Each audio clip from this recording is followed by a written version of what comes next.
what we want to do tonight is we're going to provide a program that we're going to have Dr. Boster and Dr. Nicholas just sitting at this table, and they're going to speak to each other very, very candidly to each other. They're not going to be talking to you. They're going to be talking to each other about topics that we gave them. Now, without taking up any much more time from anybody else, Dr. Boster, Dr. Nicholas, come on down.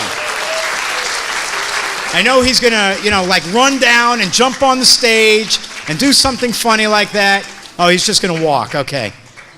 All right. Well, thank you. So you know what you're doing tonight, right? We're talking. Thank you. You're going to talk to you're going to talk to each other, right? I think so. Great. So I don't have to get involved with that. Thank you much. You can start whenever you'd like. Super. So when Stuart was prepping us before he got started, he was explaining the format, and he said, this is a different format than what we normally do. We're going to have the two of you up here, and you're not supposed to take questions from the audience for 45 minutes. We're hopeful that you can talk to one another, and we have some topics out here that we could discuss. And we kind of looked at each other and laughed, because Dr. Nicholas and I work together every day.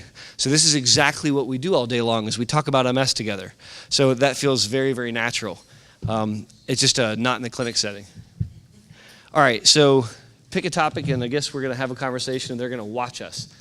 All right, so apparently the first topic to be discussed is we're going to gain a deeper understanding of multiple sclerosis. So do you think you can talk to us about what is the cause of MS? Sure. And so, if we think about the current understanding of the pathogenesis, or what causes MS, so we have a genetic predisposition. So HLA, DRB, like type receptors, coding for your immune system. And that's passed on by generation to generation. So if you have a population of people, say the Finnish folks, they're going to have similar genes coding for their immune response. In certain populations of people, those genes predispose them to be more likely to develop an autoimmune process. And if that was the only thing involved, then like every person in Ohio would have MS, which is not the case. So then there's a superimposed environmental influence where you could increase or decrease the risk. And so that's actually worthwhile talking about, because there's a lot of new stuff that's recently come out. So what do we know about? We know that being morbidly obese as a child increases the risk with an odds ratio of like 1.9, so much more. Exposure to smoke increases that risk. Low levels of vitamin D pre-puberty increases that risk. And in fact, there's 3 papers that talk about mom's vitamin D levels influencing the soon-to-be-born child's risk of developing MS. And so you have all these environmental factors. Did I miss any? So a couple other things that have been shown recently would be things like high-salt diet have been suggested to increase risk of any autoimmune disease, and particularly MS. But again, that's really been shown in rats. So we'll see if that's still true in humans, but it's something that I'm recommending to patients to be aware of. Also, living more in the southern climates closer to the equator appears to be protective. And so if you live in the great state of Ohio, unfortunately, not only is it cold and not as beautiful as Florida, we have the 4 seasons, so it's not horrible. But we have an increased risk of developing MS the further we are away from the equator, up until the age of about 15. And we think it's related to vitamin D, but we also think it might be related to infectious agents that are in certain climates. And we also know that if you've ever had infectious mononucleosis, which is caused by the EBV virus, the kissing sickness, that you're at a greater risk of developing MS. So I always tell my patients that if you have if you have children, don't let them kiss anybody. Never. Ever. And so actually, everyone, really my daughter Betty's right there in the pink. So no kissing. Please don't embarrass Betty. So let's talk a little bit about diet. You mentioned diet, and I think that's kind of a germane topic. And if I had a dollar every time a patient asked me about diet, then I could take us out to dinner. And I think that it's a quagmire. I mean, if you go to Borders bookstore and say you have MS, they get all jazzed up, and they take you over to a section, and there's all these books on magical diets that have been written by authors that have titles after their name like ours. And yet there's no scientific research to suggest that one special diet is magical or helps MS. So what are some realistic diet things? So, it's exactly right. I think if you read online, you'll see that there are a lot of people who promote certain diets to help fight MS, but unfortunately, none of those diets have been proven to prevent worsening of the disease. One of the things that, I think is really important, though, is if you, as a person living with MS, think that being on a certain diet that's still balanced and you're getting all the nutrients makes you feel better, then I think that's really important to actually, if you want to do that, I think that's great. But to actually use diet as the only means to control your MS is unfortunately, not the best thing, because that hasn't been proven in any study to prevent new inflammation and new attacks and prevent worsening on MRI. And so we know diet alone, at least at this point, can't control it. There have been many people who have proposed diets that can benefit MS. There's even a doctor who had multiple sclerosis named Dr. Walls, who stated that if you follow her diet, she was able to go from being in a wheelchair to walking. Unfortunately, that hasn't been proved based on scientific research, and so I think that some of those claims can be sort of dangerous if somebody with MS sees that and they think that that's the only way to protect them from their MS. So I think that there are diets out there that some people feel like if they do the Mediterranean diet or the paleo diet, that they feel better. And that's great if you feel better, and I'm going to be 100% behind my patients in terms of supporting that. But in terms of fighting the MS, we want to make sure that we're using a proven MS disease modifying therapy to fight it. One of the things certainly that we've seen as far as diet that is beneficial is vitamin D. And that's been very clear that making sure you have higher levels of vitamin D, that those may prevent worsening of MS disease activity or a more aggressive course. There have been a lot of other supplements that have been studied, and I think turmeric is an interesting one. There still haven't been extensive studies, but I think that that's one that really doesn't have much harm, or any harm that I've seen, that some people take and they feel that they've had benefit from that. And it's delicious. Proposed to have anti-inflammatory properties, and it is delicious. So, what about energy stuff? I mean, I routinely recommend folks take levocarnitine, or increasingly I'm asking them to take CoQ10. And what do those things do? Those are building blocks for mitochondrial function, for cellular respiration. Do you buy into that? So I do. So one quick thing before we move on to that. So biotin is a vitamin that's been shown to potentially prevent worsening of neurodegeneration. And so we've seen benefits with biotin in people with progressive MS. There have been a couple of studies that have shown that. Biotin is something that's available over the counter, but the doses that are used to help with MS, you would literally have to buy like 3 bottles to take per day. So when you're trying to improve your nails, it's like 3 milligrams a day. And for MS, we're now recommending like 300 milligrams a day. Right, so about 100 milligrams 3 times a day, and so you have to receive that from a compounding pharmacy. And more recently, I've actually found a pharmacy that sells it at a little bit of a more reasonable price than I had been seeing previously, so that's something that you may consider. How often are you asking people to do it? So I'm using it more in my patients who have progressive MS, so secondary progressive or primary progressive MS, because it appears to have an effect in preventing worsening over time. But as I've thought about it more, it may be something that could even benefit people early on. But again, it's something that is not fully proven in large phase 3 clinical trials. So if it is a cost difficulty for somebody, then I'd rather them not spend their money there, but focus on things that we know are proven, like the disease-modifying therapies and exercise and physical therapy. I think, if we were to summarize this conversation on diet, it's important to keep in mind that physics takes a role. And so if you're carrying 50 extra pounds and your leg becomes weak from an attack, that's 50 pounds you just put on a weak leg. And so if we can prehabilitate you, both by keeping you fit and by watching your caloric intake, then we're getting you ready. I like to think like lean, strong legs manage an attack better. Right. So, just looking at calories or portion control alone, I think can be very, very valuable. And a lot of red-blooded Americans aren't educated adequately about, what's in their foods. And so I think my favorite diet, if I'm honest, is Weight Watchers. Not because it's Weight Watchers and you don't have to buy their foods or go to their meetings, but the process, the thinking process of looking at portion control and saying, like my mom is like a black belt in Weight Watchers. And so, if we go to dinner and I'll say, okay, do it, Mom, and she'll say 5, 9, 8. She's counting all these points, and she remembers that she has 4 more points for fats, and so she doesn't want to eat all of that because she wants to save some for dinner. That kind of process, more than a particular diet, to me is reasonable. Because, sometimes you got to eat pizza, but maybe you only have half a slice. Right. So I think that's true. I mean, making sure that we aren't, there's not necessarily a diet that's going to help you fight your MS, but there are diets that can help you remain healthy and prevent you from having other comorbidities that could worsen MS. And so it's really important that we try to stay as fit as possible, because if we have an attack and we have a lot of extra weight and we get weaker, it can be quite a challenge to actually, recover from that attack and to be able to continue to walk if we became weak, but we have so much excess weight. And so making sure that you're fit throughout your lifetime with MS, I think, is very important. I agree. All right, pick another topic.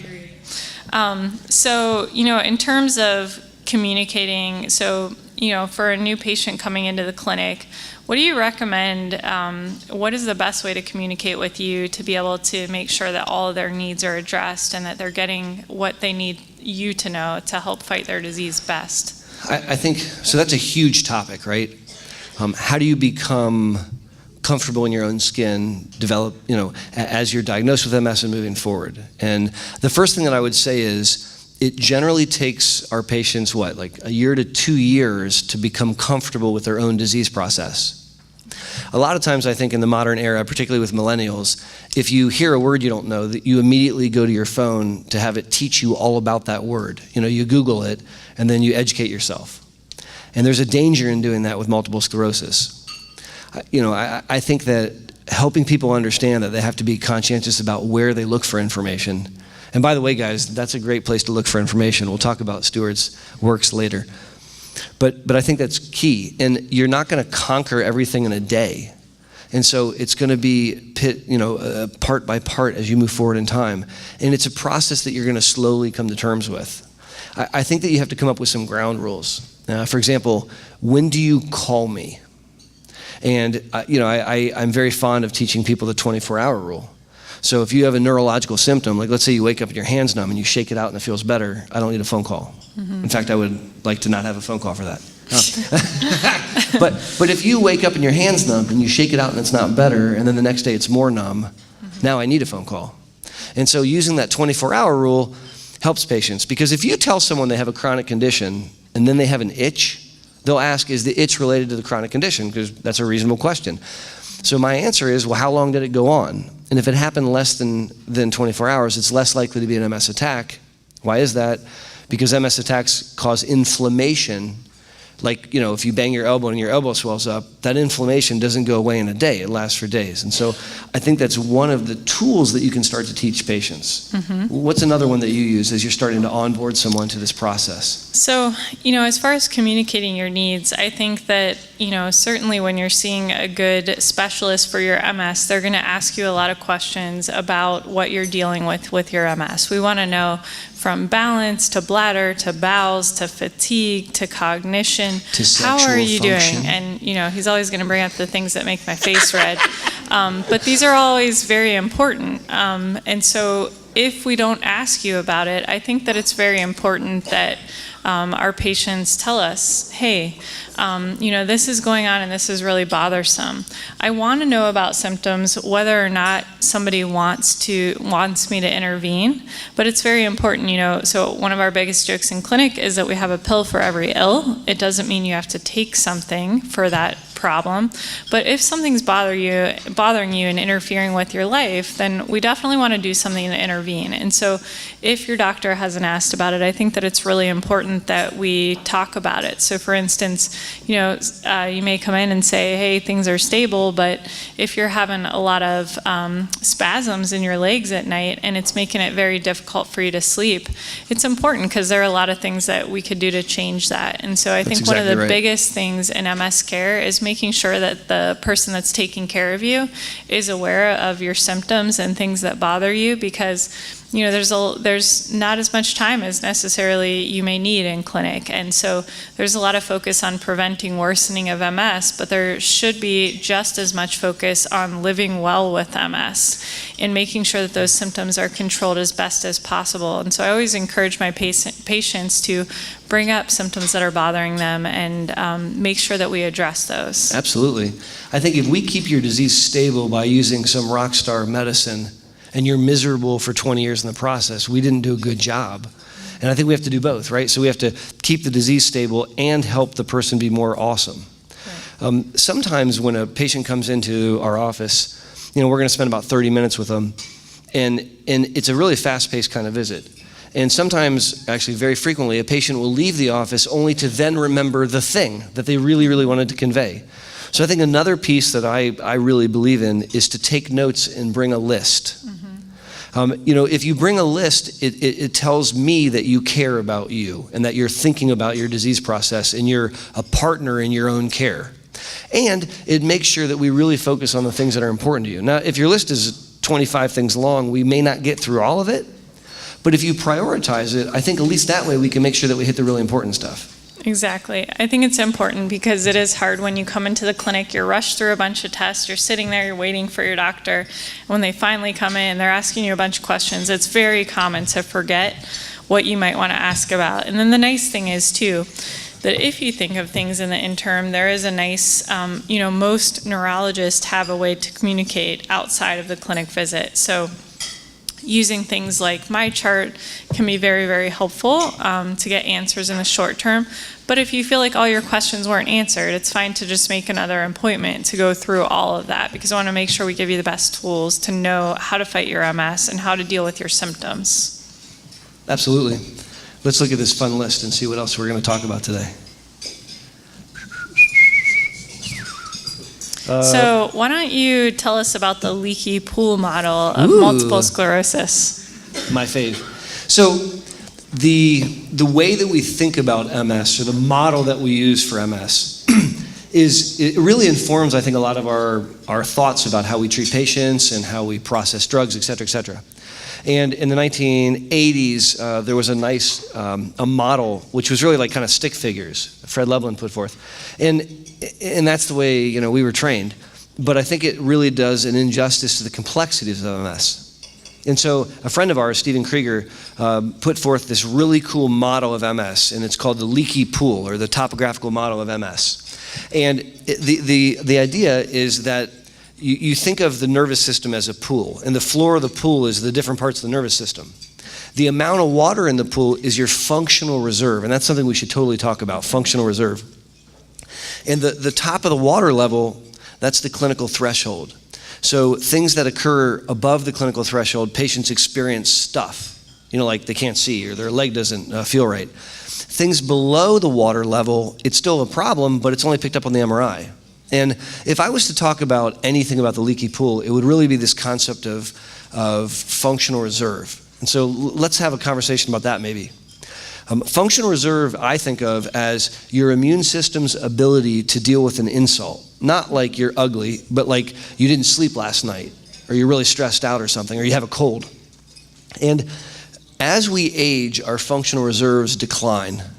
I always joke that, at 18 I could skip a night of sleep and just sleep the next day, and now saying that makes me exhausted. Because you're pretty old now. Thanks a lot. And if you have MS, your functional reserve depletes way faster. There's a joke on social media that you have MS when after taking a shower you have to take a nap. Except that's actually true. And a lot of people think it's kind of like a ha-ha funny joke. Unless you have multiple sclerosis, it's not so ha-ha funny. And I think it speaks to the functional reserve. So how do you incorporate concepts of functional reserve and when talking to patients? Like when does that become relevant? When's it not relevant? So I think it's pretty important to explain that from the beginning, because it's kind of hard to understand. If somebody is taking an MS disease-modifying therapy and they're not getting MRIs, they may feel like that therapy has been doing a great job. Because you're not having for an instance, over-attack. I may hear somebody say, I've been on Avonex for 5 years, and even though I don't like taking the shot, I haven't had any attacks. I've been stable. But one of the concerns is that certainly there is subclinical disease activity. So activity that's going on underneath the surface, where there's actually new inflammation, new brain damage, and new spinal cord damage that can occur even without somebody knowing. And so I think it's important to understand that concept that when we're younger, we often feel that, you know, we're doing fine. We may not notice the symptoms as much, but as we age, no matter who we are, our brains are going to shrink at a faster rate. And the more lesions that we have over time, the more problems we're going to have down the road. And so I think it is very important that people understand that, because sometimes I think as neurologists, we certainly don't want you to be spending a lot of extra money on your healthcare. MRIs certainly can be very costly, but in multiple sclerosis, it's so important that it's actually the standard of care and the standard recommendation by the consortium of MS centers that people with MS who are on a disease-modifying therapy get an MRI before they start a new treatment, and get another MRI about 6 months after starting. Mm-hmm. And then from there on, that they get an MRI once annually to make sure that they're not having new disease activity. And that's important. It's not just because we want to get a lot of MRIs and say, yep, you have MS, you still have it. We don't have a cure, so we're not looking at that. But what we're looking at is how well are you doing? Because if you're getting new lesions over time, then we know that treatment isn't working so well for you. And that helps us know far before you have an attack or you have worsening, that we need to do something different and make a change. And because we have so many different treatments, that's very, very important, because we can make a change, and we want to make sure that people do well lifelong with MS. I think that's a shift probably within the last, what would you say, like 4 or 5 years? So back in the ancient days of yesteryear, we would say 1 attack a year is okay, and a couple spots on your new MRI is okay. Well, it's not really okay, but our drugs weren't as awesome as they are now. And so we had to say it was okay, because otherwise we just cycle through drugs every time we got an MRI. But in the modern era, I think we can have a much different approach. And I think both of us sort of embody a no tolerance policy. We don't want to see anything happen. We're shooting to have nothing happen. And if you feel awesome and your MRI shows a new spot, you're already doomed in many respects. That drug will fail you. Maybe not clinically right now, but it's going to happen. And I think that's a really important concept. I sometimes tell patients, it's like once a year I'm supposed to take my car in to get it serviced because I was told to, and by her. And so I take the car in, and sometimes the mechanic will call me and say, hey, your left front brake pad's going to give out. And I'll say, well, I didn't notice anything. I say, yeah, that's the point. You're not going to notice anything for another couple months, and then you're going to lose your brakes. So I'm going to change your brake pads. I said, okay. You know, and so really the guy was sort of doing something preemptive, right? He was doing something ahead of time, because he identified a subclinical problem in my car, and he took care of it before there was an issue. And I really think that with MRI technology, we're trying to do the exact same thing. We're trying to deal with it before it spirals out of control, or before it becomes clinically relevant. Absolutely. And I think that goes, forward to a concept that I like to talk to my patients about. What's really important is to understand what are our goals. So I think the first thing is to understand what are the patient's goals. So when somebody comes in with MS, it sounds like a silly question. Somebody's coming in there to be diagnosed and to determine what are we going to do for treatment, and somebody asks, what are your goals? And you think, well, I just want to, know what I have and do what you want me to do. But it's important, because if we don't know what your goals are, then we may not ever reach them. And so if somebody comes in and they're in a wheelchair and they tell me that they want to run the Boston Marathon, I may say, well, that's probably not a reasonable goal that we're going to reach. But if somebody comes in and they say, you know what, I'm just so fatigued that I can't enjoy time with my family, and I want to have more energy to be able to enjoy my time with them, that's a reasonable goal, and that's something that we can meet. And so we have goals for symptoms in everyday life, and feeling like we can control the symptoms to help you have the best quality of life. But I think it's also important to understand what the goals are of fighting this disease. And so there's been this concept, there's actually been several concepts out there, but there's a concept called NEDA, and I was hoping maybe you could explain that. Sure, absolutely. I would love to.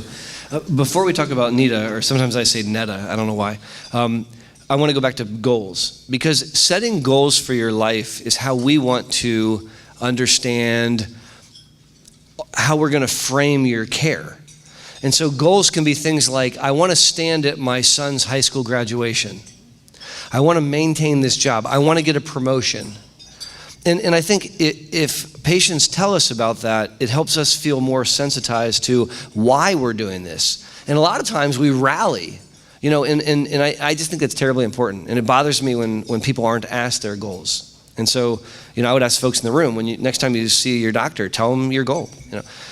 NEDA, no evidence of disease activity, is a concept that when I started this field, I never thought I would get to do or say or think about. And it's arguably one of the most wonderful contributions to MS, in my opinion. And I really think both of us, that's our goal. I write NEDA a lot on those whiteboards. So when you talk about no evidence of disease activity, what you're saying is, for whatever time frame we're looking, we want to see nothing.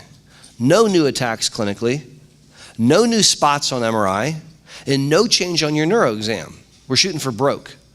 And I always kind of think of that as when a coach tells a team, boys, we're going to win national championships. And I joke that if 64 coaches tell 64 teams that they're going to win national championships, 63 coaches lied. Except they didn't really lie. Because if you play your heart out and you come in third in the nation, you did really, really well. Our MS medicines aren't 100% perfect. But if we don't clarify the goal of no evidence of disease activity, we don't know if we hit it or not. And in some patients, and you and I, based on our practice, tend to patients that have really severe disease, we end up seeing more of those than maybe the average bear. Sometimes no evidence of disease activity is impossible, but we shoot for it. I saw a young lady earlier this week, and we conference called in Dad, and we were talking about this past year. And we put her on a therapy, and this year she's had one attack. And all three of us were rejoicing. It was the first time in her adult life with MS that she only had one attack. Now that's not NEDA, and we can identify that. But in attempting and trying to create NEDA, we really did way, way better. And that's what I want to do. I don't want to go home to Betty and say, today Daddy did a really good job. I helped a bunch of people get worse slower. That's awful. There's no pride in that. And I would much rather say, today we tried to make MS quiet. Today we tried to allow a human being to live their life as fully as they could and not make MS get in the way. To me, that's kind of what NED is about. How have you found it applied in clinic? And how do patients receive it when you talk about it? So I think it's important because it helps to understand what we're doing with disease-modifying therapies. So for MS, we call them disease-modifying therapies because they're not cures. Obviously, we're not there yet, but I think we'll be there in my lifetime, but that's because I'm so young. I knew she was going to say that. Probably not your lifetime, but I'll see it, so sorry. At least you'll get to experience that joy. I will. But I think that it's important because if we don't understand what the goals are of the medicines, then you can go on a medicine and just kind of be on it forever, and maybe things are getting worse and no one's really paying attention. To me, that's a travesty. People talk a lot about untreated MS. You got to be treated. Okay, well, good. But I also think we need to talk about undertreated MS. Because to me, undertreated MS is a lot like untreated MS. You're taking a therapy, which means you're either, you're doing something to yourself that has risk, and yet we're not seeing the benefit. And that drives me bonkers. Right. How many times do you get a consult like that? It's a lot of the time, and I would say a lot of times I see patients who come in from maybe other neurologists who have left town or who have retired, and I end up seeing somebody who has been on one therapy for their entire course of the disease, and they've continued to have relapses, and I think that's unacceptable at this point in time. Amen. And so, really, I think NEDA is important because it helps patients and doctors to understand what the goal is, and that this is a disease that certainly causes damage over time, but in many people, they can achieve disease freedom. And so preventing worsening over time. And actually one of the interesting things that we've seen with some of our newer therapies is that some of the newer therapies actually even have confirmed disability improvement, which is a fancy way of saying, it makes me feel so good. So confirmed disability improvement. So that's a really fancy way of saying somebody got better. And so that wasn't something that we were able to ever talk about before in MS, but actually with 2 of our newer therapies, that's something that we've seen. And so I just think that's really exciting because that's just the horizon of what we're going to see over time with MS. And so it's very important that we realize this is not 1993 anymore. It's 2017, and we have so many different MS disease-modifying therapies that I think there is the right one out there for everyone, and that everyone has room for improvement. But it's important that people are following up regularly, that they're getting monitored, and that if they don't feel like they're doing well, that they voice that opinion and have that discussion with their doctor. Is there anything else that's better for me? I oftentimes recently have been thinking about good is not great. So you can see someone and they're on drug X and they've been on drug X for a while, let's say at least a couple years, and they haven't had recent attacks and their MRIs are stable, but they're failing the litmus test of life. They're trying to get a parking pass because they can't walk the way they used to, and they don't go to the soccer games anymore because that wet grass is impossible, and they have to take a nap every time they come home from work, but they're okay. And good is not great. And I think our therapies have evolved to the point where we can challenge that. For the first time, we can challenge that. And we can ask a question, could we do better? Now, the answer might be no, but I've told people recently, I want to at least try. And if you don't want to, we don't have to, because you're the boss of you. But if you're willing to try, let's try. And let's see if maybe we can do better than good. Confirmed disability improvement, I never, ever thought, ever, that we would get to look someone in the eyes and tell them, we could make you better. That's makes me have chills. And I think we have to say out loud that just because we've seen that in a clinical trial with a drug doesn't mean that that human in front of us is going to have the same effect. But just knowing that it's a possibility is awesome. To me, sometimes I'll just write CDI on my folder because it makes me feel warm inside. So, yeah, I think the biggest thing is that still traditionally with all MS disease-modifying therapies, we're trying to make sure that somebody does not get worse. We want to stop time. We don't want to see that every time they come in every 3 months or 6 months, that things are continuing to decline. And so I think it's very promising that there is some degree of improvement with some of the newer therapies, but also that many of these therapies are much more effective at preventing worsening. And then when we talk about things like improvement, it's not always a disease-modifying therapy that's needed to improve somebody. Mm-hmm. So one of the things that I commonly hear in clinic, and I'm sure you do too, is that people tell me, oh, you say I need to go to therapy. Well, I've been to therapy, and that wasn't helpful at all. And, I would agree. I think sometimes when people go to physical therapy, if it's not directed for MS or for those specific problems by a neurophysical therapist, people don't have a great improvement. But when they have targeted neurophysical therapy that is cared for by people that actually take care of MS patients, it's amazing. I've seen improvement that I never expected to see in certain patients with therapy. And so that's something that I think is important, this exercise and making sure that we optimize people to the best of their physical ability. And we have physical therapists with expertise in dizziness, expertise in the down there's, pelvic floor physical therapists. We have folks that focus on hands and occupational therapy. It gets pretty high end. And you're right. To me, those efforts and the efforts of exercising are as important as taking a medicine. They go hand in hand. I talk to people about being 4 for 4. I want you to be on a medicine, and then it's partly my job to make sure it's working. I want you to exercise on the daily. I want you to not smoke cigarettes because that speeds up your disease. And I want you to take vitamin D. And so very simply, are you 4 for 4? Now Ryan, 75% is kind of, like a C. And I want to make sure they're, okay with that or not. And I would add a fifth, and the fifth is I don't want you to smoke. And if you're smoking, I want you to pick a quit date and let me know when you're quitting, because smoking accelerates this disease. By about 50%. So for $6 a day, you can speed up your MS by 50%, which is insane. And sometimes we're using, we put people on chemotherapy to slow their disease down, and then for $6 a day, they can make it go faster. It just kills me. It's a goofy thing. And it's absolutely one of the most addicting substances. And so it's not somebody's fault that they're doing it, but I think that there are many ways that we can help somebody to cut back and eventually quit.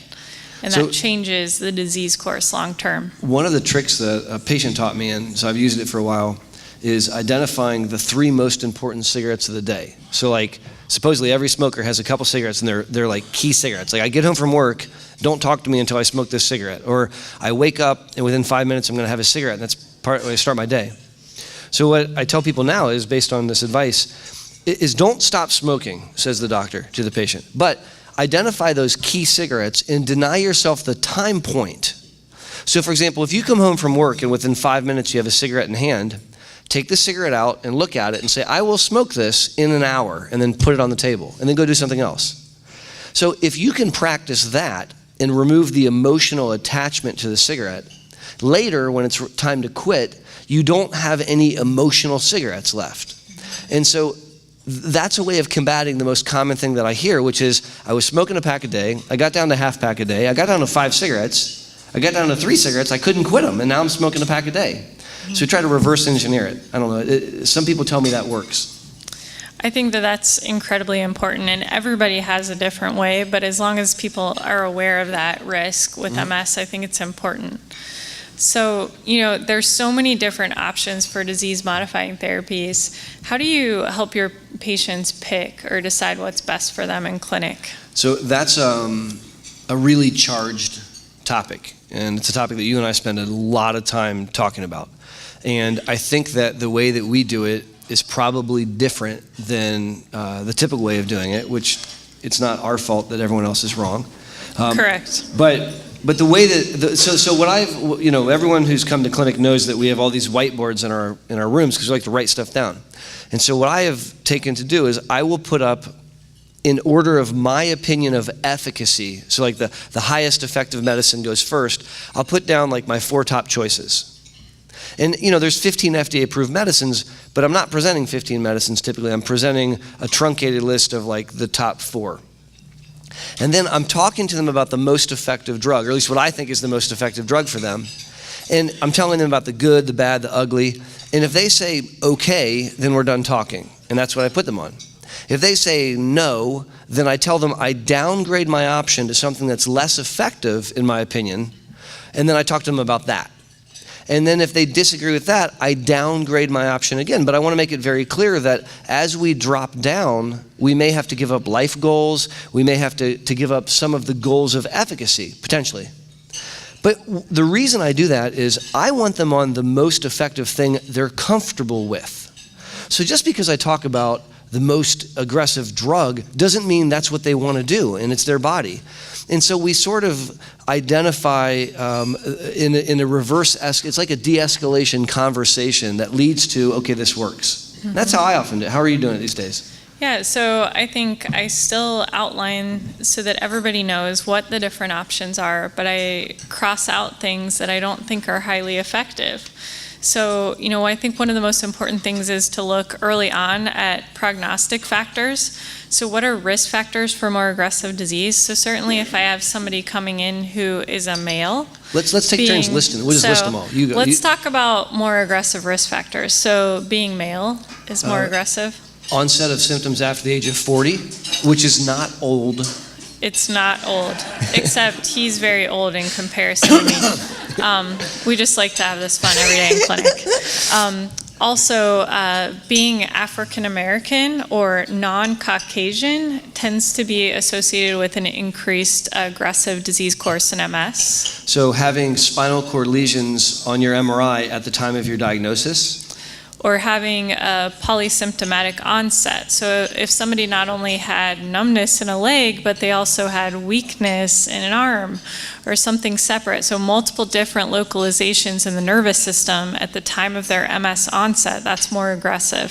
So when MS onset with motor symptoms or with coordination symptoms or with symptoms of sphincter, so like bowel bladder control, those are bad prognostic factors. And certainly when we look at an MRI at the time of diagnosis, if there's a heavier disease burden, so if there's a lot of lesions and more of what we say are T1 hypointensities, that's a more aggressive course of the disease.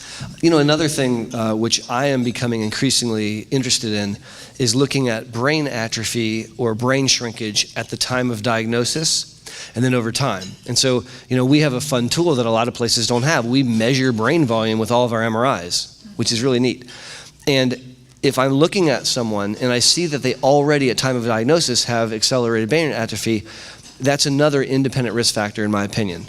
And I think it informs the discussion. Recently we invited Tim Vollmer to come out, and he said, he uses the same software, he said if he sees an MRI at diagnosis with a lot of atrophy, he doesn't think that it's as likely that they can have confirmed improvements. And so those goals are to stay stable. And if they have no brain atrophy or very limited brain atrophy at the time of diagnosis, then he's shooting for improvements. And I thought that was a really provocative statement. What do you think about that? Yeah, I think it's interesting, and I don't think that's been fully proven at this point, because I will tell you that I think in my experience, I've certainly had many patients who have, significant brain atrophy who've received some of these more effective MS disease-modifying therapies who've actually had improvement. So I wouldn't say that I think that question is answered yet. I agree with you, but I think that incorporating the size of the brain or the shrinkage of the brain is another piece to this puzzle that we only now can start to look at. Definitely. I mean, brain atrophy or brain shrinkage, it happens to any of us, no matter who we are, whether we have MS or not. But in MS, our brains atrophy at a much faster rate. Up to 10 times faster. If we're able to prevent that worsening at a faster rate from normal aging with our treatments, then I think people are going to do much better in the long run and certainly have a better chance of improvement with some of our therapies. So we've talked a little bit about what we've referred to as highly effective therapies. Why don't we list them? So we'll take turns. So I think as far as the IV infusions, those are what we would consider to be our most effective therapies. And so I think out there currently, what would probably be listed as the most efficacious would be alemtuzumab or Lemtrada. I think Ocrevus, which is the newest kid to join the armamentarium, it's the most recently FDA-approved drug. The real name is ocrelizumab. In my mind, that takes a second position. Mm-hmm. And I would say probably along the same level, I think would be a Tysabri or a natalizumab. And so, none of these therapies have been compared head to head. So what we're saying right now is all really a matter of opinion. So we can't really say this, but unfortunately, there'll never be clinical trials to compare all of these therapies. But I think that Tysabri and ocrelizumab are probably on the same plane, maybe slightly more effective with ocrelizumab, but I think time will tell. I also, I personally include one of the pills amongst the highly effective list. I put it fourth in my mind. And when I say fourth, that's not for an individual. That's just looking in generalities. And that's fingolimod, or looking at Gilenya.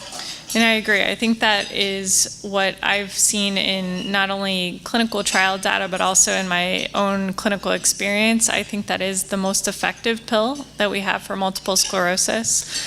And then following that, I think probably a close fifth would be dimethyl fumarate. Yeah, Tecfidera. If somebody's able to take it twice a day. That's the hard thing about these medicines. If you can't remember to take it, or it's hard to take something, it's probably not going to work as well if you're missing doses. Correct. Now, I think it bears mentioning, and I like the way Chris Legang said this, every single MS therapy has knocked it out of the park at least once. Every MS therapy has hit a home run. And so we just listed a bunch of drugs. If someone in the room has MS and they're not on those drugs, it doesn't mean that's bad, or it doesn't mean they're not doing well. Because we're talking about our opinions in generalities. I've had patients who I've inherited on drugs that I wouldn't place them on, and yet they're gorgeous and they're doing really well. And there's no way I could take them off. My point is, I can't predict ahead of time who's who, and so I don't want to take the risk of using a lower efficacy medicine. Could we talk a little bit about the escalation concept? I mean, you know how much I dislike it, but can we talk a little bit about that? Because I think that's important to understand conceptually. Yeah, so this is one of the older concepts of treatment in MS, and I think that there are still very many neurologists out there that are practicing with this concept. And really what they do is they think about using one of the lower efficacy therapies, so one of the therapies that maybe hasn't shown as great of a benefit in clinical trials first, because those tend to have the least risks associated with them. And so those really are our injectable therapy options, so things like interferon and glatiramer acetate. And so there are patients who would start on these therapies and do very, very well long term. But when we look overall at the average patient is still having quite a few relapses and progression on MRI. And so there are many neurologists that think, well, let's start with the safest, even though it's the least effective. And then when my patient gets worse and they're having some weakness in a leg or an arm and they've gotten worse on that therapy, then I'm going to pick something a little more effective. Excuse me one second. Pick a pill and put you on a pill for MS. And if that pill doesn't work, then maybe I'll use a different pill that's more effective. And if that doesn't work, then maybe I will go to an IV infusion. And so that's not necessarily wrong in that many people would receive an injectable therapy and do incredibly well.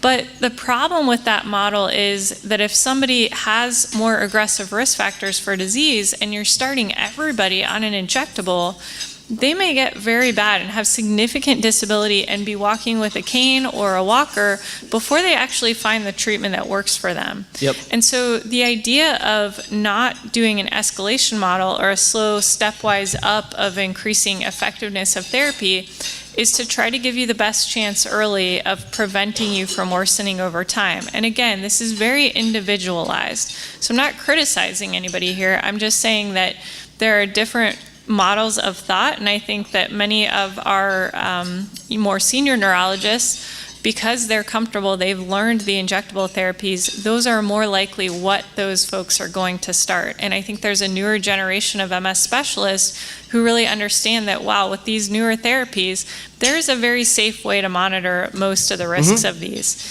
And we can provide somebody with greater benefit early. I think that's an excellent point. And when people talk about this escalation concept and they say, I'm going to put you on this drug, and if it goes well, we'll leave you on it. And if it doesn't go well, then we'll upgrade. And I always reflect on, what does it mean when you say it doesn't go well? Well, it means that the human being accrued brain damage that we can't give them back. It sometimes boggles my mind. We're neurologists, so we're the shepherds of the brain and spinal cord. We're charged with taking care of the only untransplantable organ system in the human body.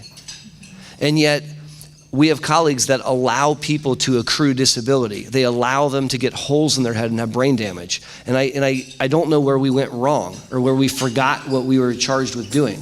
And I think part of that is fear. So I think as physicians, we are creatures of habit, and we don't necessarily like change, even though medicine is rapidly changing. And so I think that we need to be as up-to-date as possible with the advances in medicine.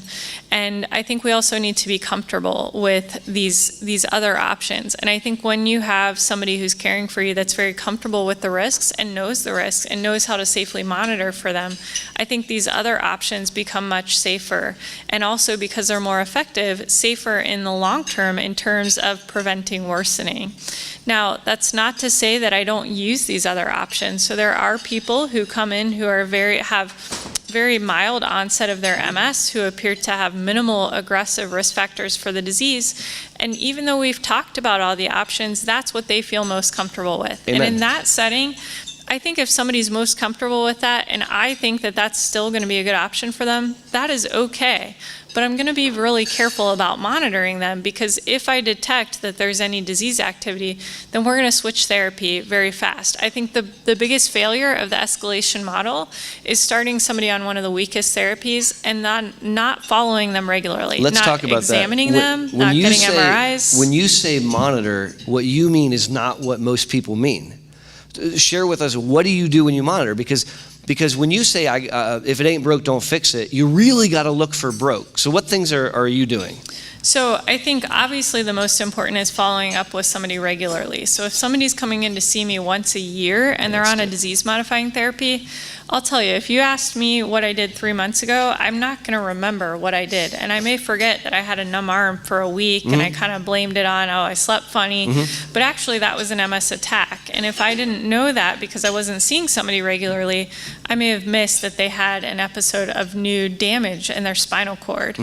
I think it's also important to examine people. You know, there are changes that are subtle that sometimes people don't notice, even living their everyday life. And so if I'm looking in somebody's eyes and I'm finding a change in their pupil, and I realize, wow, they've had some new inflammation in their optic nerve, that's something that may change what we're doing because I found a change in the exam. And then I think most importantly of all is hearing what my patient has to say when they're coming in. And if they say, you know what, I don't feel right. I've had these symptoms and this has been going on for more than 24 hours and I feel numb from my waist down, that's really concerning. And so these are all important measures. And then, you know, we have other additional measures that we use in clinic that are kind of neat. So I think that we'll talk about those measures, and I think they make us better, but what you said is critical. Talking to your patient, examining the patient, those are key. And that goes back to that whole communication thing, because if the patient doesn't tell us what's happening, we don't know. And so that open communication is just a really key thing. So, excuse me. So other things that we look at, the MRI I think is probably the most important. And we have a really cool setup. So we have a real fancy pants 3 Tesla MRI, and we get 1 millimeter cuts, which gives us a really fine sensitivity. As we mentioned, we're looking at brain atrophy. So I think that gives us a leg up sometimes than a standard community scanner that might take real thick slabs and might have gaps in between their imaging and can't measure brain volume. We also look at OCT, or optical coherence tomography, which is nothing more than a laser that we shine on the back of your eye, and it measures the thickness of the back of your eye. And let's talk about that for a bit, because OCT has become very sexy and popular in research. We use it in clinic, and yet it's not completely vetted and proven. And so what are we doing with it? Let's come back to that point, but I do think that there are some roles, and I think it sensitizes you and I to make sure that we're looking as deeply as we could. Another thing we use is a bladder scanner. Half of MS patients are unaware they're retaining urine. They think they empty their bladder all the way, and in fact they don't. But arguably one of the most powerful tools, I think, in clinic is the patient-reported outcome measures. So patient-reported outcome measures are nothing more than validated surveys that patients fill out and about specific topics like depression or anxiety or sleep or energy levels or lower extremity function or sexual function or some function. And they've been tested, and so they give us scores. And it's not because we're nerds, or maybe we're nerds, but it's because... You're a nerd. Okay. So the patient-reported outcome measures sensitize us when the patient comes in that something's awry. And if they came in with a bunch of thoughts, and I had a bunch of thoughts, we might miss something, like that they're particularly anxious, because I got so caught up in switching their drug that we didn't have time to talk about that. But patient-reported outcome measures allow us to track that over time. And very frequently in using them, I pick stuff up, and I'll say, hey, this score looks off. What's going on? What do you think about patient-reported outcome measures? So I think they're really important, and the nice thing is these are things that can be collected pretty quickly while somebody's waiting to have their doctor come into the visit, and then it's something that I can see even before I come in the room that's off. So if I see a red flag on the score that says, gosh, bowel and bladder are off, that's something that we're going to focus on. Yep. Or if I see anxiety and depression is off, that's really important, because sometimes as a person living your life, you don't quite see what it is that's actually causing everything to be worse. And so I may go into the room and somebody tells me, gosh, I've been so fatigued, I just don't want to get out of bed, I don't have any motivation to go and spend time with my family or my friends, and I just think my MS fatigue is so severe. And then, I see a score like that and I see, well, gosh, it looks like you're pretty depressed and maybe you're anxious too. And that's something that we can actually look at with some objective evidence to say, maybe this is an area where we would focus. And if we treat your depression, you may actually have much better anxiety than if I give you a medicine to try to bump up your energy. Exactly. I think another good example is the patient that comes in and says, I'm exhausted. And you look at the patient scores and you see that their bladder's out of whack. And when you talk to them about it, they're getting up 6 times a night to pee. Well, I'd be tired too if I didn't sleep all night. And so those kind of things sensitize us for what we need to look for. The point here is, when you say, if it ain't broke, don't fix it, you really, really got to look for what's not broken. And I find all too often, patients will fail the litmus test of life. They'll be withdrawing from life and they won't be thriving, and yet, they're okay. People come in and I'll say, how are you? And they'll say, I'm good. And I'll say, are you being socially polite or are you actually good? And 9 times out of 10, they say, no, I'm not, I'm doing really crappy. And I'll say, okay, well, let's start with crappy. Because we don't have a lot of time. We have to really cut into what's important. So relapses, I think that's an incredibly important topic to understand, and I think it's actually one of the most challenging, not only for people living with MS and their families, but also for doctors. So I can't tell you how many doctors have asked me, even neurologists, like, how do you determine that it's really a relapse versus something else? And sometimes it could feel like it's this magic, and it's kind of your doctor just saying like, oh, I think it is, or I think it isn't. But I think the best definition is, if you're having a new neurologic symptom that you haven't had before, or that has been gone for a long time that you had before, and it comes back and it lasts for 24 hours and it's constant or longer, then that's a concern. And that's the time point at which I'd want somebody to give me a call to let me know. We may ask questions like, are you having an infection? So do you have a cold right now? Or do you feel like you're having burning with urination, or your urine's cloudy? And the reason we ask those things is anytime you have an elevation of your core body temperature or some noxious stimuli, you may actually have worsening of symptoms of MS. And so sometimes the old damage that you've had could cause a symptom to come back, but it might not actually be new inflammation. And so it's important we sort that out. So that's why a lot of times, even if somebody says, I don't have any burning with urination, sometimes with MS we don't feel things the same way. And so we might want to check a urine and make sure there's no infection. Absolutely. And if there's not, and we see that the symptoms that someone has are supported based on their story and on the exam, then that's a point at which we would be concerned that that's consistent with an MS attack or a relapse or an exacerbation. We have 100 names for everything, but it all means the same thing. And so you can call it whatever you want, but the important thing is that we recognize that it happened, because that helps us to measure, did you actually have disease activity on your MS disease-modifying therapy? Because if you're having attacks or relapses, we want to know, because we might change things. And then obviously there's the consideration of, what do you do when you have a relapse, and how do you decide whether to treat it or not? So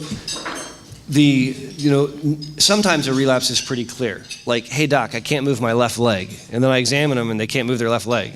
Okay, but sometimes it's less clear. And I'll use an example of psychosis. So very, very rarely an MS patient will go off the deep end, and we'll get a phone call from a psych ER somewhere. And in my opinion, if you have inflammation in the front of your brain, the executive functioning parts of your brain, psychosis can be an attack. I was taught in training that a seizure is not an attack and a headache's not an attack, and I call shenanigans. MS can affect anywhere in the brain, so I think psychosis, seizure, headache could all be attacks. But sorting that out is challenging. When you decide to treat an attack, that's a group decision, because if you have inflammation affecting your non-dominant pinky, you might not want to take 5 days of steroids. Now, I think it's a discussion because you have inflammation on your spinal cord that we don't like, but there are times when I'll say, okay, you don't like it, we're not going to do it, we're going to watch it. But there are other times when we really, really want to be aggressive, depending on where that is. Generally speaking, I tend to want to treat, because if there's inflammation in the holiest of holies, in the brain, the supercomputer that runs the whole body, that's bad for you, and I want to shut that down. Otherwise, it might smolder and eat away at the brain. In fact, when I look at an MRI that I order routinely and I see an enhancing lesion, just by happenstance, I want to treat that with steroids these days. Are you doing that? Yeah, I think that it certainly depends on the situation, and if somebody has tolerated steroids previously, hasn't had severe side effects, I think that steroids can calm inflammation and maybe reduce the risk that somebody's going to go on to have an attack, and also temporize the disease activity until we can get them on something new. Amen. I think it's very important. Another interesting topic is changing drugs and the complexities of changing drugs. I think that maybe where you and I exert most of our thought is trying to figure out a safe way to go from drug A to drug B. And your point about bridging with steroids, I think, is really key. We're going to give him his 2 minutes, and then we're going to start Q&A, all right? What biomarkers have you got out there? So currently, I'd say the best biomarker of MS is MRI. So we're using MRI to detect disease activity regularly because we don't have a lot of other tests out there to see when your MS disease is active. So with MRI, we can see if you're having new disease activity and what's occurring at the current point in time. And that helps us best to monitor what we're going to do as far as treatment and switching treatment.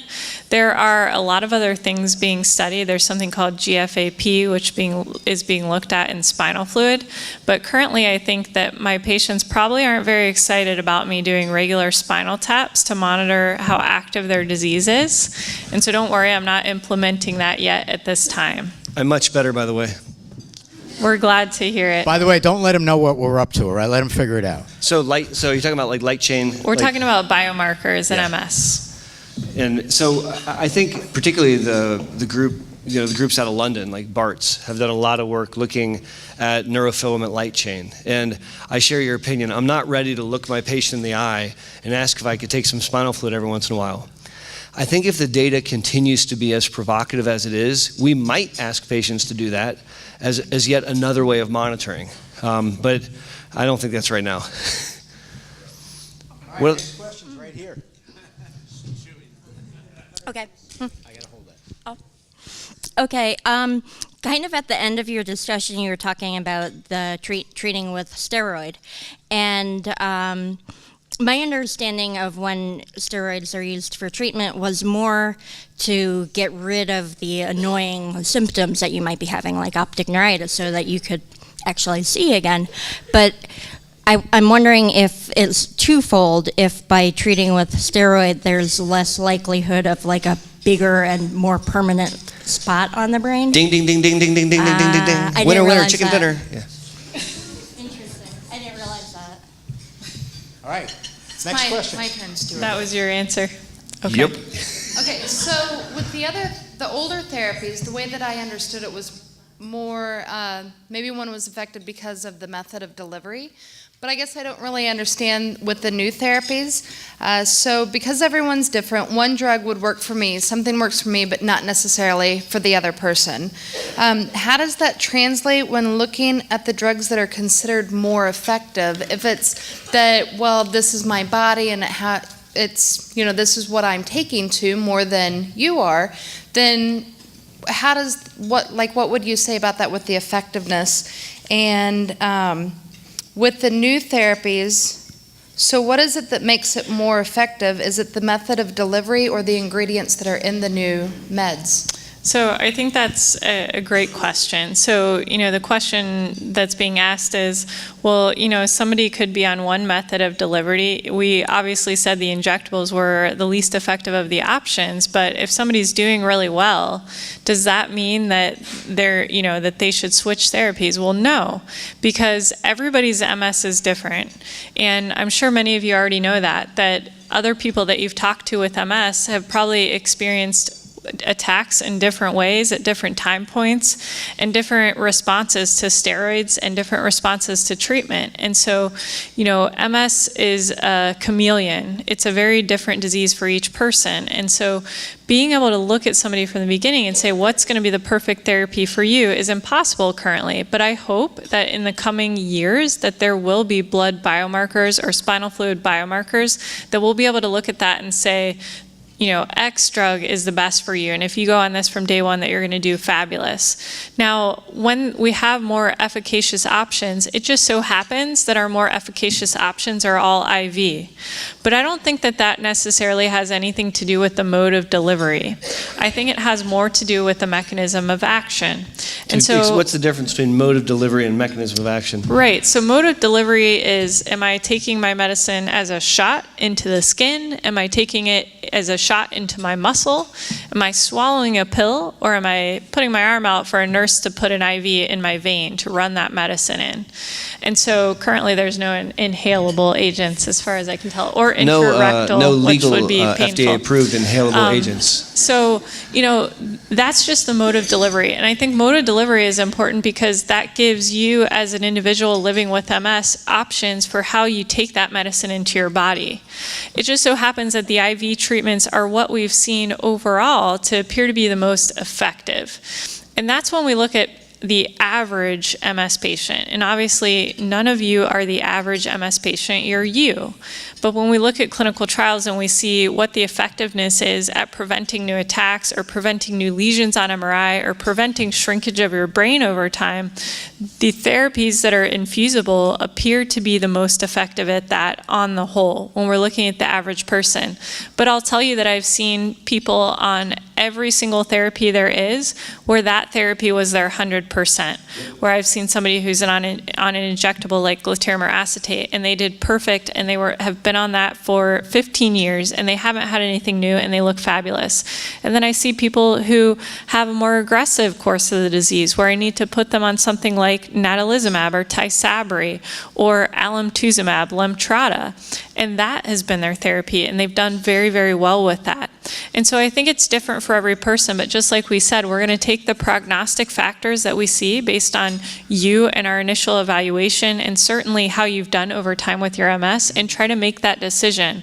But it's such an individualized decision that neurologists haven't been able to agree upon an algorithm. So one of the biggest things that insurance companies want us to do as MS specialists is to say, all right, where do we start for a patient with MS? And if not that, then what do we do? No MS expert can agree upon this because people with MS are so different. That's exactly right. And if you had a twin sister and she also had MS, you would have two completely different disease courses. And just because you were a super responder to your therapy doesn't mean that she would be. And so that's simultaneously medically fascinating and clinically super frustrating. And we're playing the role of detective of sorts, trying to match the factors that would place them at risk, their response, their MRI imaging, and working with the human being and their goals to come up with that right drug. And we don't marry our drugs, we date our drugs. And so if it works out for 5 years and then it stops working out, it's time to change.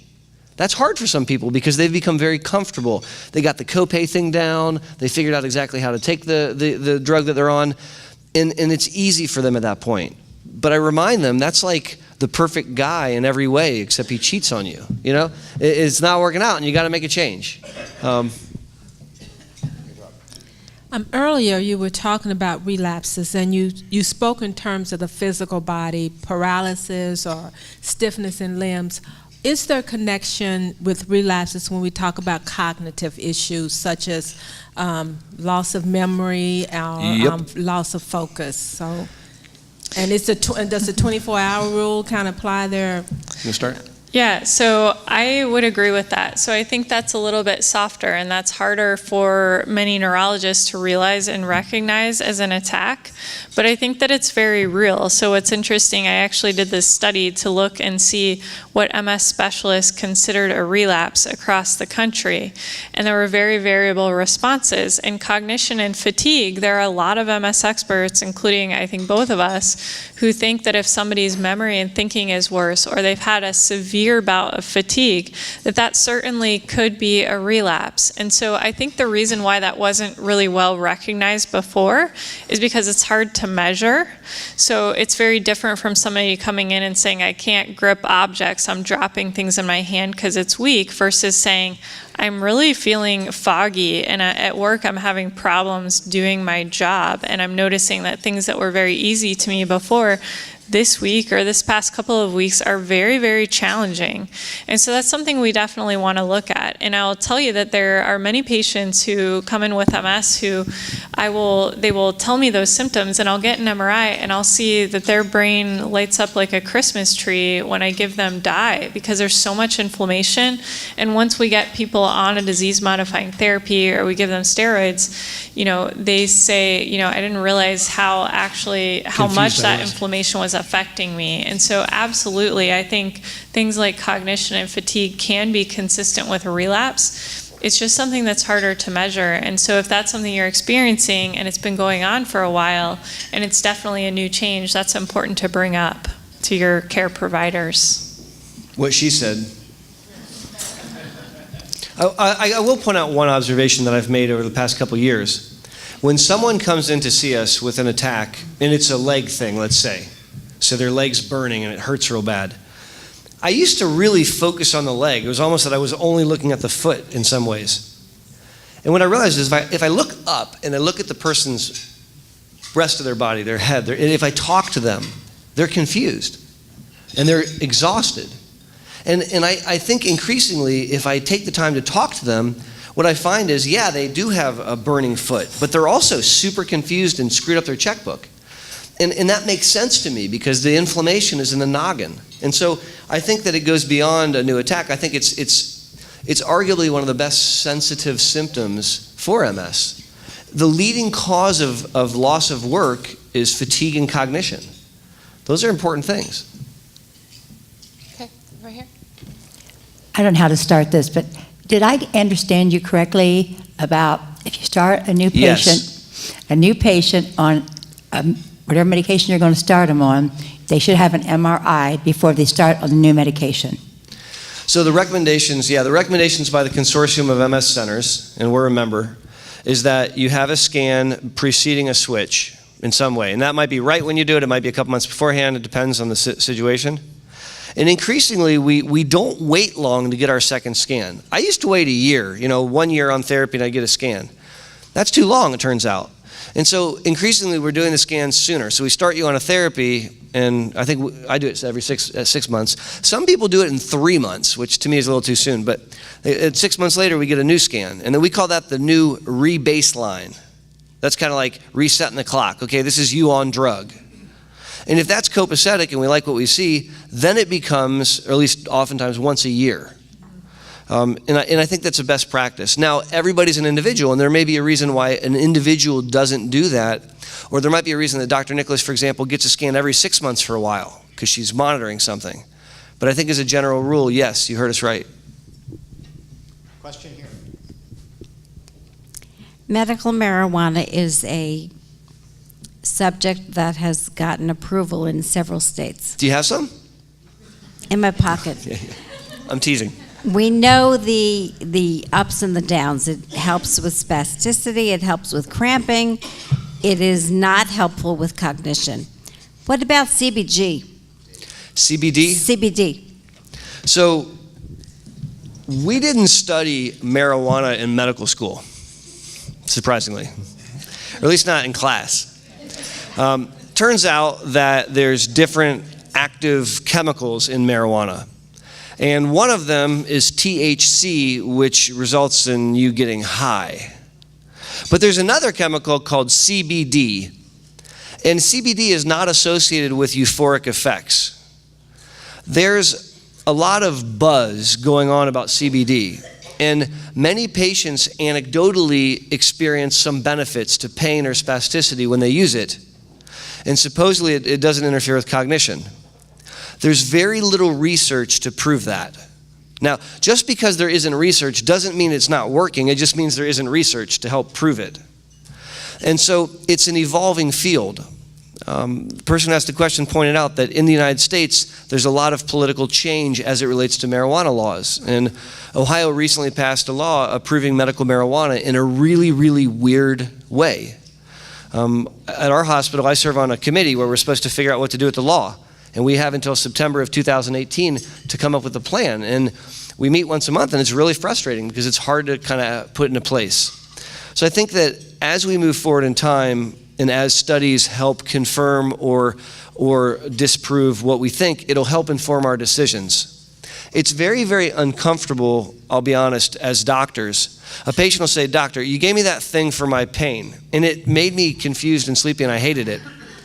I smoked a joint my son gave me, and I didn't hurt at all." And on a personal level, I think that's fantastic. And on a professional medical level, I'm worried about the fact that it's illegal, if I'm honest. I'm worried about the fact that it could hurt your lungs. I'm worried about the fact that it's been proven that marijuana can interfere with MS cognition. But I'm not standing in judgment of the decision or the fact that it makes you better. I actually like that. And so I think it's uncomfortable because we don't have enough information to help us guide you. That being said, I think that there may be a place for something like CBD. And if it truly doesn't worsen cognition, and I would need to want to prove that before I felt comfortable, that would be a great thing. And so I think all I can say in summary is more to come. Okay, we have a question over here. In the past, when I've had optic neuritis, the steroids cause some really serious side effects. And I've recently heard that there are some non-steroid options that act like a steroid. Can you talk about that? Yeah, so, oftentimes we use steroids first because they're a little bit less invasive, but you're absolutely right. There are a lot of side effects of steroids that frankly stink, like not being able to fall asleep at night, insomnia, psychosis. So sometimes people can get really crazy when they get steroids and not act like themselves. Eating a lot, weight gain, you name it. Soda tastes kind of like metal. That's not very fun. Water retention, headache, feeling really irritability. hungry. So there are a lot of side effects of steroids that aren't good. But sometimes if somebody has a severe reaction to one type of steroid, sometimes we consider using a different steroid. So, traditionally the treatment for an MS relapse is IV methylprednisolone or solumedrol. But certainly there have been several studies, Cochrane reviews, dating back to 2009 that have shown that oral steroids in high dose can be of equal benefit and equal safety. And so sometimes I have patients who tolerate one or the other better, IV versus oral. Now, there's also been another treatment out there for MS relapses called Acthar, which is an injection. And it's a type of steroid that we naturally produce in our body called ACTH. And so sometimes people actually tolerate that a bit better. But one of the challenges is that insurance companies don't want to pay for it because it's ridiculously expensive. And I can completely understand that. Like the price of a car. Yeah, so you could buy a car or you could take Acthar, and I'd rather buy a car, frankly. So, when an MS attack doesn't respond to steroids or somebody's had a severe issue with taking steroids in the past, there is a treatment that we sometimes offer called plasmapheresis, or we call it PLEX. And what that is we would basically have a surgeon or a specialized radiologist place a line into one of your large veins in your body. And then we'd either have you be admitted to the hospital or to come into the outpatient MS clinic where you would receive a procedure called plasmapheresis. And basically they would hook up that line to a machine which filters out a part of your blood called the plasma, which contains a lot of the inflammatory particles and basically knocks down that inflammation so that your body stops having damage from ongoing inflammation and allows it to start to repair. The problem with that is that it takes a long time.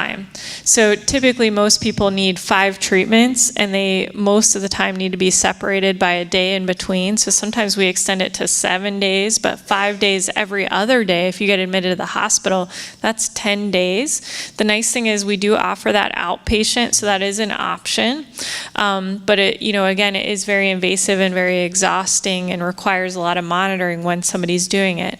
I tend to use that when people don't respond well to steroids and they have a very damaging attack. There's also another therapy that we use less frequently in MS for MS attacks called IVIG, or IV immunoglobulin. And that's something that we use in a lot of other neurologic diseases. We haven't seen major benefit in most MS relapses, but there have been some studies in optic neuritis that have shown benefit with IVIG. And that's a medicine that's basically infused into your vein that you would receive over several days, typically 4 to 5 days to receive that medicine. And then your body may have additional improvement following that. All right, this was. I have a couple of things. If you not sure if you have MS, can you be, scanned for that? Have the test done for MS, even if you don't think you have it, or you're not sure if you have it? So I would not recommend, quote, randomly imaging, end quote, because our scanners are so sensitive. Sometimes we find weird little things that we don't know what to do with. the time that I would recommend that someone have a workup and obtain an MRI is when they're having unusual neurological symptoms that are not easily explained. And so as part of our evaluation with almost anyone we see, we're obtaining special MRIs. But those people are typically coming to us because they had something weird happen, like their hand went numb for a week and got better. And then a year later, they lost vision in their left eye and then it got better. And they have a story that fits with MS. But I wouldn't recommend just obtaining an MRI scan because it's Wednesday. Okay, this was asked earlier. If somebody had had a relapse before and it was a symptom like optic neuritis and they got better from that, and then sometime later they started to get blurry vision or optic neuritis again, but it has lasted more than 24 hours, is that considered a new relapse or just the damage from before? So it certainly would be concerning to me, and that's something that I'd want to evaluate, because if somebody had an attack before and they recovered and they didn't have blurry vision, and then again, sometime later, they're having blurry vision again, we want to check a couple of things. Again, we want to make sure that there's not an infection going on, because that can raise your core temperature and make those old symptoms come out again. And so if that was the case, we'd want to treat the infection. However, if there wasn't an infection going on, and in fact your vision was blurrier, you could certainly have a new attack of optic neuritis in the same optic nerve where you had the attack before. And so we'd want to know about that and potentially treat it if necessary. Next question. Yes, earlier you mentioned something that I'm very interested in learning more about, and that's biotin. And what do we know about it? My compounding pharmacy is be $180 for 1 month supply at this point. Insurance doesn't cover it, but I'm very interested more about it. Yeah, so actually we have a new solution for you. So up until a couple of days ago, the best price that we could find for biotin was about $150 or more per month. There's actually a compounding pharmacy online that is being used now by many MS centers. That's approximately $50 to $58 a month, which is a huge savings. And the dose that's beneficial of biotin is 100 milligrams 3 times a day. And so that is the cost per month, and we're happy to provide you with that information on that website. That's like hot off the press. I was very excited to find this out last week. And then separately, you don't even need a prescription from that website, which is very nice. So biotin, again, is something that's thought to prevent neurodegeneration because it's preventing that slow dying off of the neuron, and that's something that, because of that effect, has been studied in progressive MS. And so there first was a study of a couple hundred patients with progressive MS, and that was out of France, I believe, and it showed that there was significant benefit in terms of preventing worsening over a 1-year study. And so since then, there have been a couple other studies that have come out. Again, there hasn't been a large phase 3 clinical trial that I would say has proven it with absolute scientific certainty, but I don't think that it's harmful to anyone. And certainly it's very exciting to see in that study that there was benefit, because very few things have shown benefit in progressive MS. And so I think that it's worthwhile enough that if it's not breaking the bank and it's something somebody can afford, I think that it's very beneficial, particularly in individuals with progressive MS. When we talk about complementary medicine, or really what we're saying is stuff that we weren't taught about in med school, so we call that complementary. And I think there's 3 general guidelines for considering a complementary medicine. The first one is it can't be too expensive. And that's very germane to real life, right? You can't mortgage your house to pay for it, particularly if we can't prove it works. The second thing is it can't be instead of something that we know works. And in the modern era, 2017, we actually have drugs for any form of MS now. And so if you said to me, hey Aaron, I'm going to take biotin instead of my DMT, I would be very sad, blue, and depressed. The third thing is it can't be dangerous. And there are certain complementary therapies that are dangerous. I don't think that biotin is one of them, but I do think it's relevant to talk about laboratory abnormalities because we both scared ourselves on more than one occasion when we forgot that when you take biotin, it can change the results of your thyroid testing. There's nothing wrong with your thyroid, but the tests come back wackadoodle. And both of us have been scared when we look and say, and then we have to remember that we put the patient on biotin. And so subtleties like that I think are very relevant. The most important question, where did you buy your cowboy boots? Rods, Western Wear, on Silver Drive off of Weber Road. Definitely not a commercial. So I kind of have a two-part question.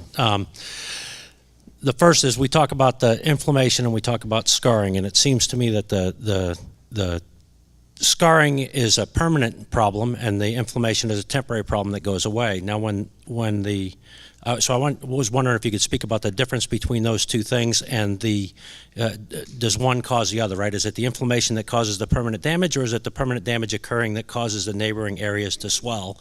And then the second part of the question is that once the inflammation is handled and you've got that permanent damage in the brain, is there a process of rerouting of the neural pathways or whatever so that the body can repair itself and take care of the functional issue that was created?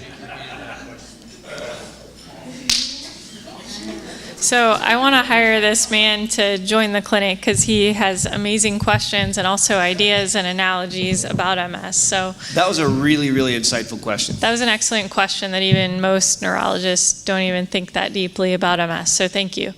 Really what we believe is that it's the inflammation that drives the scarring. So the initial attack, we believe, occurs from the white blood cells in the immune system thinking that that coating of the neuron is foreign, that myelin is a foreign invader, and so it's going to go and attack it. And when that damage happens, lots of white blood cells come in, they attack that myelin, it wears away that myelin coating on the neuron, and then eventually that inflammation kind of dies out. Maybe it's because we hit that inflammation with steroids, or maybe it's because there was so much inflammation that eventually calmed down and stopped. And then you've got the damage. And then over time, our own oligodendrocytes, which are those myelin producing cells within the central nervous system, they can allow themselves to repair and try to recover that neuron. But it's not perfect, so it's not always complete. And so we sometimes see, if we get an MRI at the time of damage, that there's a bigger lesion and there's more swelling because water's pulled into the area when you have swelling. Just like if you bump your head on the wall, you've got kind of a big knot on your head, but over time that kind of swelling goes down, but you still got a little mark there for a while. So the same thing in the brain. And so once that swelling goes down, the inflammation's gone, there's still a small mark that there was damage there. And sometimes it disappears on the MRI. So sometimes we may get an MRI and see that, oh gosh, there's a new lesion, but then I get an MRI a year later and I say, that lesion went away. That means that there was such significant repair that the lesion went away. But I'll tell you that I would bet on my life that if we went and we did a biopsy of that area of the brain, which I promise I won't do to you if you're one of my patients, we look at it under a microscope, we would see that the scar is still there. And so there's still a mark of that damage that once occurred, because that recovering of the myelin on the neuron and the repair that occurs isn't perfect. And that's why when we're talking about here, if somebody gets overheated or fatigued or they have an infection, that's often why we can't feel normal and we have those old symptoms come back, because the signals aren't traveling as smoothly. But what you've described as the second part of your question is there a rerouting of the pathways to get things done? The answer is yes, and we know that because when you look at an MRI, how many people have had an MRI where they've had new lesions that their neurologist told them about, but they didn't have any new symptoms? Pretty common, right? So a lot of people are raising their hands, sometimes even two hands. And that's because if you have a new spot, you don't always know it. And that's because our brains are so amazing that they can compensate. And oftentimes when people are younger with MS, their brains compensate much better. And they can feel completely better after an attack, or they don't even have attacks as often for the number of lesions. But over time, as our brains shrink and we have less pathways to go around to try to traverse around these lesions, then we have more symptoms. And so that's the big problem in MS. If I piggyback off that idea, let me use an analogy. And so let's pretend that I had a shotgun and I blew a hole in this back wall. In fact, I blew a couple holes until they hauled me off to jail. And because of finances, they didn't repair the wall, right? So the wall didn't fall down, it just has a bunch of holes in it. And then, let's say like 6 years from now, there's an earthquake. Which wall in this room falls first? The wall with the holes in it, because it's no longer structurally sound. MS attacks, the inflammation can eat away at the tissue of the brain. And you may or may not experience a symptom because your brain rewires. But over time, as you age and your functional reserve decreases and your brain volume shrinks, you can lose the ability to continue to make that work. And you sort of wear out those weak areas. And that can lead to progression. So when people say that MS attacks don't matter, they're wrong. They absolutely matter. They may not matter today, but they're going to matter downstream. The other part of the question that I thought was so enchanting was this concept about what happens with inflammation. Because we've been talking about the first half of the disease largely, this very inflammatory phenomenon where these white blood cells are leaving the bloodstream and going into the brain and attacking it. There's a theory that progressive MS is still inflammatory, but it's a different kind of inflammation. So the blood-brain barrier in secondary progressive MS is intact. It's not got holes in it. And they set up inside the blood-brain barrier, so inside the brain tissue, your B cells set up these germinal follicles, which are like little factories inside the brain that produce inflammatory stuff. If you do an MRI, it looks normal. There's no enhancement because enhancement only occurs if the blood-brain barrier breaks down. It's not broken down, but the inflammation's inside and you simply can't see it on the MRI. And so many of us feel that secondary progressive MS, when people start to have progression, it's not just the wearing out of the brain, there's also inflammation. We just can't see it as readily and it's harder to get to. Awesome question. Question here. All right, so I was doing some research on different infusion centers around the United States, and I saw that Ohio Health was listed on there for some of them. But I also saw that, like, there was a Walgreens or, more of, it wasn't the at-home care, but not a neurology center. So if we're looking at infusions and infusion centers, do you have a recommendation? Is one the same because they've all had extensive training, or would you suggest to more go to a neurology center for those? So when my father, who's a woodworker, needed to have surgery on his dominant hand, I found him an orthopedic surgeon that only operates on hands. And he's done thousands, not hundreds, but thousands of hands. Now this orthopedic surgeon doesn't do knees, shoulders, or elbows. All he does is from here down.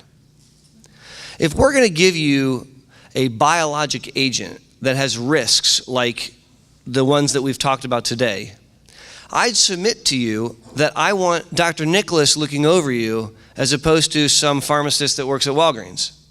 Now, I'm not trying to speak discouragingly about a service that a pharmacy might provide. In a particular area in town, that might be the only option. But given options, I'm biased. We run a large infusion operation, and we take it very, very seriously. And part of the benefit is that we're right there while you're being infused. Our nurses only infuse MS medicines. It's all they do all day long, and they're very good at it. And I'll give you an example. We've infused the second highest number of one of the MS drugs in the United States and the highest number of another MS drug in the United States. That doesn't mean that we're better, but it means that we have a tremendous experience in doing it. And some things that might scare the average bear don't scare Dr. Nicholas or don't scare me because we see it on the daily and we've become very comfortable. Now, that was a very biased answer from a very biased guy, but I have a reason for feeling that way. Question in here? Unless you have an answer. You good? So I would agree. Good answer, good answer. Several MS medications have recently been approved by the FDA. Why are some labeled as first-line medications and some are second-line medications? So that's a great question. So when you hear about a new MS drug coming out, that means that the FDA has reviewed the safety data and they've reviewed the effectiveness data of the drug, and they're deciding whether or not you should go on that medicine first or whether that should be saved for later. And usually if they say something should be saved for later, it's because they're concerned about some type of risk. And so they don't want people getting newly diagnosed with MS and being put on a therapy that gives them a lot of risk from the start. So for instance, back in 2014, one of our infusible MS disease modifying therapies called Lemtrada or alemtuzumab was FDA approved. And that's really the most effective therapy that we've ever seen with multiple sclerosis, but it doesn't mean that everybody needs that therapy. Or should and have so it. I think that the FDA put that in place to protect people with MS. Now, one of the downsides is that sometimes I may see a patient who comes into me who's being newly diagnosed, who has one of the worst courses of MS that I've ever seen, and I know that the sooner I use that best therapy, the better they're going to do in the long run. And it's a shame because the FDA has said I can't use it first. And so I may have to very quickly use another therapy and maybe another therapy, and we have to say that there's been progression or some type of allergic reaction before we can get what somebody really needs. But I think that the FDA does that with someone's best interest in mind. The good thing is that with newer therapies, even highly effective therapies like the most recent therapy that's been FDA approved, ocrelizumab, that was FDA approved first line, meaning that the FDA, along with MS specialists and neurologists, feel that this should be an option for people even when they're newly diagnosed. We no longer agree that people should be started on the least effective therapy and then increased in terms of effectiveness each time they get worse and have more problems that they're going to carry with them for the rest of their life. And so it's very exciting to me to see that when ocrelizumab came out, that the FDA actually said, yeah, this should be used first line for people. They can have it whether they're newly diagnosed or they've been on 1 treatment or 2 treatments or 3 treatments, you name it. I think I'm being cut off. Okay. It's hard to tell. But I think one of the important things to say about that is that Lemtrada or alemtuzumab was actually studied in 2 large phase 3 clinical trials, and one of the clinical trials was in treatment-naive patients, so patients who had never been exposed to another therapy, and that's actually where we saw its greatest effect. And so sometimes that can be harmful to people where there are barriers put in place, and so I hope that over time that we will live in a place that your doctor, your specialist for your disease, along with you, can make the decision on what's right for you and not your insurance company and not the FDA, and that we can actually use our expertise and our knowledge, and you can use your knowledge of yourself and what you feel most comfortable doing as how we're going to take care of you. But we're not there yet, and I'm pretty feisty, so we fight, and we usually get what we want for you anyways. We have one last question over here, and then we're going to have to end the evening. People are getting a little restless, okay? Even though it was great, I mean, it was fabulous, right? Everybody agree? Great. Save your applause. I'm going to ask you again. If a person is not on an MS therapy, what is the suggested time that they should have an MRI? So that's a tricky one.